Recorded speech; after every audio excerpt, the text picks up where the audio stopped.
अमरावती शहरातील फ्रेजरपुरा स्मशानभूमी परिसरात शनिवारच्या रात्री अचानक डम्पिंग ग्राउंडला आग लागल्याने परिसरात भीतीचे वातावरण पसरले होते। प्रभाग क्रमांक 10चे नगरसेवक मंगेश मनोहरे यांनी तत्काळ घटनास्थळी धाव घेत अग्निशमन दलासोबत संपर्क साधला। त्यांच्या तत्परतेमुळे अग्निशमन दल वेळेत पोहोचले आणि आगीवर नियंत्रण मिळवण्यात यश आले।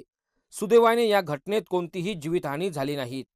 दरम्यान या भागात गेल्या अनेक वर्षापासून मोठ्या प्रमाणात कचरा साचवला जात आहे। डम्पिंग ग्राउंडला लुंबिनी नगर, कुंभारवाडा, फ्रेजरपुरा या परिसरातील मानवी वस्ती असल्याने नागरिकांच्या आरोग्यावर गंभीर परिणाम होत असल्याची तक्रार करण्यात आली आहे। नागरिकांनी अनेकदा आंदोलन करून डम्पिंग ग्राउंड हटवण्याची मागणी केली आहे, मात्र महानगरपालिकेकडून अद्यापही ठोस कारवाई करण्यात आली नाही।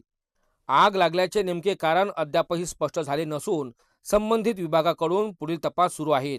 भविष्यात अशी घटना टाळण्याकरिता प्रशासनाने डम्पिंग हटवण्याची मागणी नगरसेवक मंगेश मनोहरे यांनी मनपा आयुक्त सौम्य शर्मा यांच्याकडे केली आहे।